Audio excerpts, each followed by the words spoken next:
Now, you just spoke about the results of being patriotic. Now, at this stage, there's some critical question that you can ask yourself, and I am asking myself, and our viewers are probably asking ourselves. And the first one is, who am I in the context of patriotism? What has my country done for me? What have I done for my country? Why am I here? My purpose. President John F. Kennedy once said, ask not what your country can do for you, ask what you can do for your country. And that is powerful. That is almost the essence of this entire book. This resolve explains the essence of what patriotism is all about. It is other centered, and it is other centered and not self-centered. So it's about other people, not me. It is outward and not inward. It is by all account about the greater good. Okay. Here what we are espousing is we must first know, who am I? Who am I in the context of this entire universe? Yes. I'm a speck of 7.8 billion people. Yes. Nobody knows I'm here. If I go missing tomorrow, so what? Not true. Again, your DNA is special. It took so many sperm to fertilize that one egg that contained the DNA that made you, that you are special, and that's what I need to drive down and drill down so you truly understand it. What has my country done for me? It's a top-down look. Many times we don't want to take ownership of where we are. Okay. Who am I? I'm unemployed. You see how back up to the first question. Who am I? I'm on welfare. Who am I? I'm an unwed mother. Who am I? I'm a kid that doesn't have a father. Who am I? I'm a coach that has a failing record on team. Who am I? I'm a school system that students don't graduate from. Right. It's not just individual, it's global, as you say. Who am I? I'm a government that has people in all sects of life. The poor, the indigent, the destitute, the middle class, the wealthy. Who am I? That's a great question.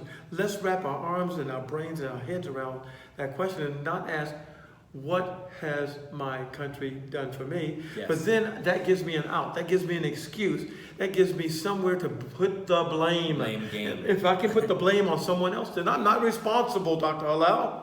Yes. You can look at me and say, why are you begging Dr. Brooks? Here, take $1. Yes, it's not my fault. This is my lot in life. As long as I allow the blame game, allow to put the blame on the government, on someone else. Right. Anyone except me. It's my parents' fault. Who am I? You know, they didn't do what they were supposed to do, and so I turned out the way I did. Well, these are anti-civilization things, but we've been taught them as though they were true. Wow. We've been taught them as though they were precepts and concepts, because here's something that you need to know. If you tell a lie long enough,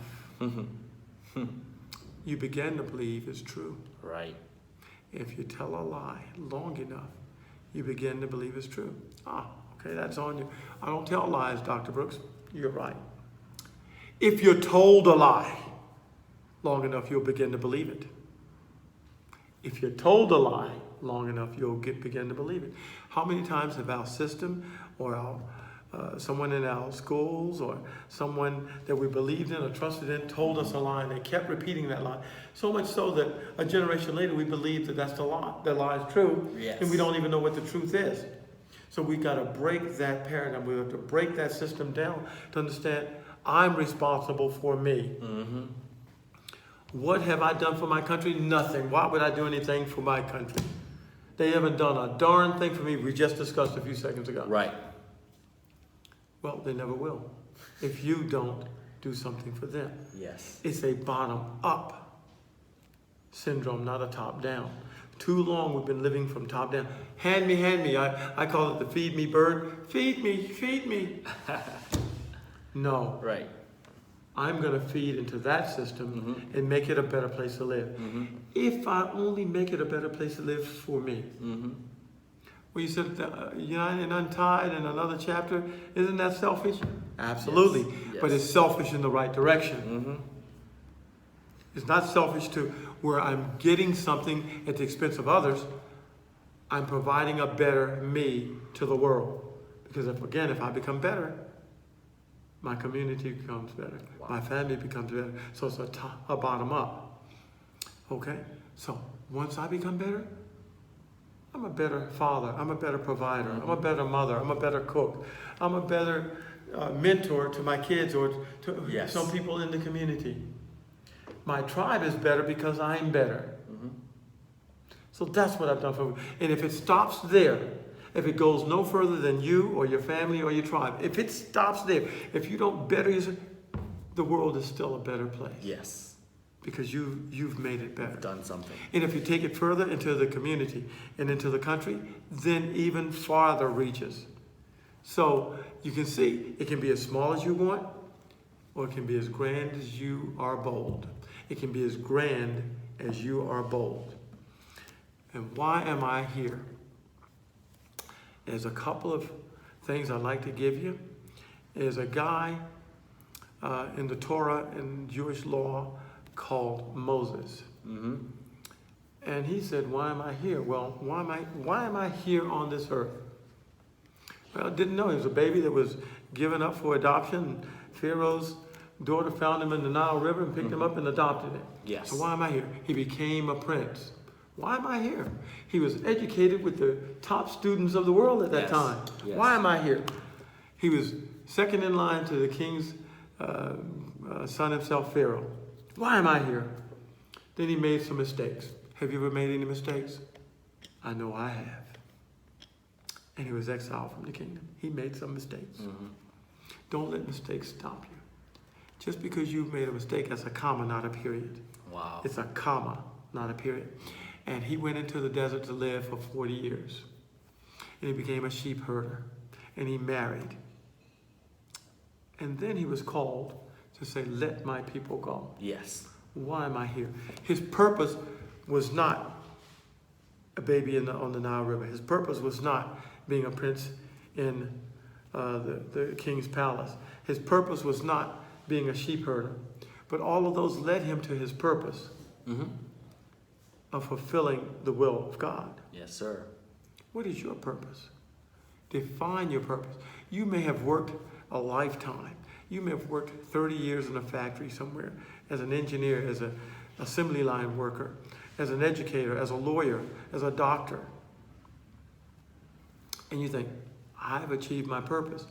And something comes upon you from listening to this tape, reading this book, watching the video, and your purpose is greater than that, and you have to start all over again. Fulfill your purpose. Find out what it is. For we are never meant to find, remember, a destination. Yes, for the journey. But a journey. Now we have many, M-I-N-I, many destinations within the journey. So the fact that you are a lawyer or an accountant or a dishwasher is just one destination. Yes. When you reach that, look for the next destination, which and start that journey. Yes. And when you reach that, look for the next destination and start that journey, and so on until you are no longer here. Wow. So those are the types of things we want you to do. Discover your purpose on purpose. In other words, be particular about it. find it as you want to find your next breath. A guy wanted to know God. Okay.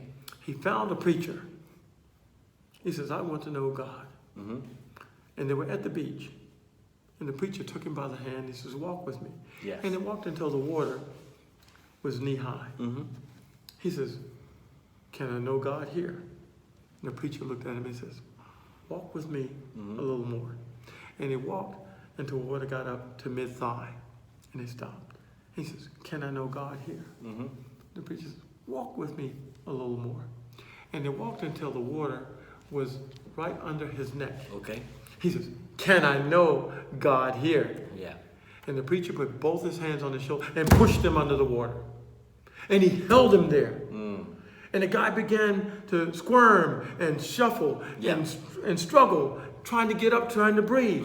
And just before the guy breathed his last breath, the preacher ripped him up out of the water. He said, what'd you do that for? He says, well, when you want to know God as much as you wanted that next breath, then you'll be successful. My friends, when you want to know your purpose as much as that young man wanted to know his next breath, you will find it. Wow. That's phenomenal. John, and you have a John F. Kennedy quote here. It's the quote. Yeah, you read it earlier. Ask not what your country can do for you, but ask what you can do for your country. That's it. They work hand in hand. He's not saying your country's not going to do anything for you. What he's saying is the reverse. Do something for your country, and in turn, you'll have a better country that can then replenish you and give to you and give to your family. For things we do we have soldiers in every nation on earth that have fought and died in some type of conflict or war. And their country gives to those families of those fallen soldiers. Yes. Whether you receive it personally or not, doesn't mean you're not receiving it. Yeah. Someone's receiving it in your honor. Of course. Pay it forward. Don't look upon the selfishness. Do not be untied, but be united in all that you do. Start to rethink and redevelop your thinking Yes. into a unification model, into a new paradigm called I am one of many. Not I am alone. I am one of many. E pluribus unum. Wow. That's Out powerful. of many comes one. Thank you, sir. It's been an amazing journey through chapter 4. And I look forward to going into chapter 5, which is how to model patriotism. Let's get into the weeds. And be sure to race to the next video where we'll be going over how to model patriotism.